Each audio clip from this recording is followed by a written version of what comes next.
मंजू एक राइटर से मिलने जाती है और बोलती है कि मैंने मेरे पति के कॉल लॉग में देखा था कि हम दोनों की बहुत बातें हुई थी रिसेंटली। तो क्या वो आपसे मिलने के लिए आया था और हम दोनों की कैसी क्या बातें हुई थी? तो वो कहता है कि तुम्हारा पति मिलने के लिए आया था और उसने मुझे एक लेटर दिया था जो उसके फ्रेंड ने उसको अमेरिका से भेजा था। और उसने कहा कि अमेरिका वॉर करने वाला है और वो चाहता है कि वो उनकी कैंपेन में उनकी पार्टी की साइड पर खड़ा रहे। तो मंजू उस राइटर से पूछती है कि क्या आपने ये चीज़ एक्सेप्ट की थी? तो वो कोई जवाब नहीं देता और उठ के चला जाता है। जो उनके पीछे उठती है, यहाँ वहाँ देखती है तो वहाँ बॉक्सेस पड़े रहते हैं। मंजू बोलती है क्या पैकिंग कर रही हो, कहीं जा रहे हो? तो वो बोलते हैं कि वो अर्जेंटीना जा रहे हैं, वो वही शिफ्ट हो रहे हैं और वही रहेंगे। ये कंट्री वॉर पे जाने वाली है और इसका कोई सोल्यूशन नहीं है। वो कहते हैं कि तुम्हारा पति और फादर दोनों यही चीज़ में इन्वॉल्व थे और देखो दोनों मारे गए, इस तरह सब मारे जाएंगे। तो मंजू बोलती है कि वो प्रेसिडेंट बनने के लिए खड़ी हो रही है और उसे उनकी ज़रूरत है क्योंकि वो अमेरिका से पढ़कर आई, उसे कोई आइडिया नहीं थी, लेकिन रियल एजुकेशन सब कुछ रियली तो उन्होंने ही उसे समझाया। उसके बिना वो आगे नहीं बढ़ सकती और वो नॉर्थ कोरिया के बारे में जो भी बोलते थे वो हमेशा एक्यूरेट रहता था, तो उसे उसकी ज़रूरत है।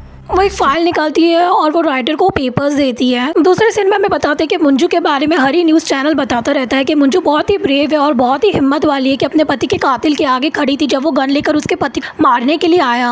और मंजू को प्रेसिडेंट बनना चाहिए, वो भी अपने पति के पार्टी के थ्रू। मंजू को बहुत ही वोट मिलेंगे। दूसरी तरफ मंजू की सास पार्टी हेड के पास जाती है कि वो मंजू को प्रेसिडेंट कैंडिडेट बनाए। वो बोलता है कि ऐसे कोई भी नहीं बन सकता प्रेसिडेंट कैंडिडेट, तुम्हारे बेटे में बहुत ही लायकात थी और वो एक असर था हमारे लिए।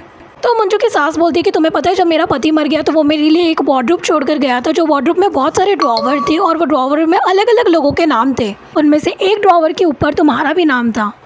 हमें स्क्रीन पर बताते हैं कि मंजू की सास जब वो ड्रॉवर खोलती है तो अंदर बहुत ही मोबाइल फ़ोन और सीरीज़ होते हैं, उनमें से वो एक निकालती है और प्रेजेंट में वो उस लीडर को एक पेपर देती है। जब वो पेपर खोल के दिखता है तो उसमें एक लड़की की फ़ोटो होती है। वो बोलती है सुंदर है ना।